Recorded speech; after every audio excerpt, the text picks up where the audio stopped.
Bonjour, toujours au MIPCOM.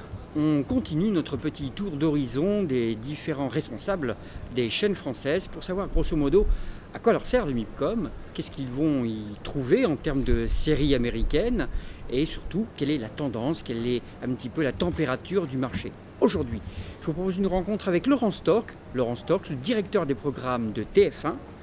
Laurent Stork qui pendant longtemps aussi a été responsable des acquisitions de TF1 et des américaines qu'on peut voir sur la chaîne.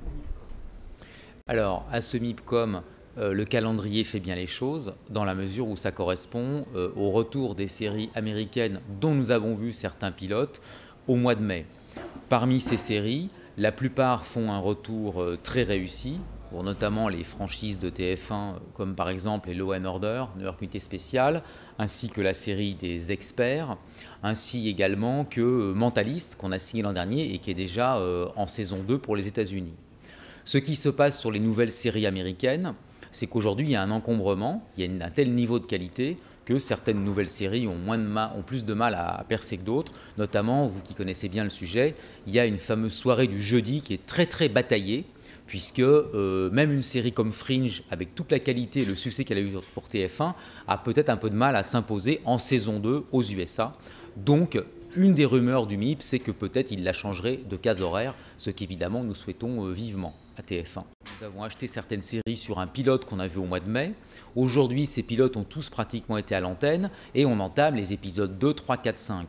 Donc c'est vrai qu'on peut avoir ce type de discussion, notamment avec les créatifs qui sont venus au MIP, en leur expliquant que dans leur série, à notre humble avis, on pense que telle ou telle orientation serait peut-être souhaitable, ou éventuellement tel changement de casting, mais souvent c'est des choses qui ont été évoquées dès le mois de mai, et en réalité ce MIP est un petit peu trop tôt à cet égard. Il faut attendre environ 3 à 5 épisodes diffusés aux États-Unis pour commencer à se faire une opinion vraiment sur l'orientation de série. C'est le calendrier qui fait ça, puisque cette année, les séries américaines ont pratiquement toutes démarré il y a à peu près 10 jours, et du coup, le calendrier est très favorable pour ce type de conversation et d'orientation. Depuis 5 ans, ils nous écoutent dans la mesure où nous devons peser 40 à 45% de leurs revenus.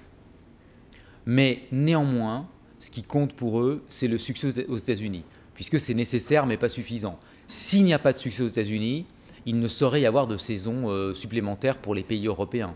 Donc de toute façon, ils s'intéressent d'abord à leur marché, ils veulent à tout prix que ça marche dans leur pays, mais néanmoins, ce qu'ils se disent, parce qu'on a quand même pas mal acquis leur confiance, c'est que dans ce que l'on dit, il y a des choses qui peuvent les aider, même pour les États-Unis. Et c'est là-dessus qu'on spécule, et qu'on fait des notes d'ailleurs, assez régulièrement au studio. Aujourd'hui, l'oiseau rare pour TF1 et pour les autres, ce sont des séries très populaires, non policières.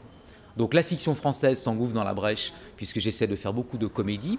Nous essayons de faire des comédies, et la fiction américaine également. Et c'est la raison pour laquelle, il y a 2 ans, on a essayé de mettre Dr House en prime time avec tout le succès qu'on connaît. Nous trouvions nous-mêmes qu'il y avait trop de séries policières américaines. Et on est en train de beaucoup équilibrer ce phénomène.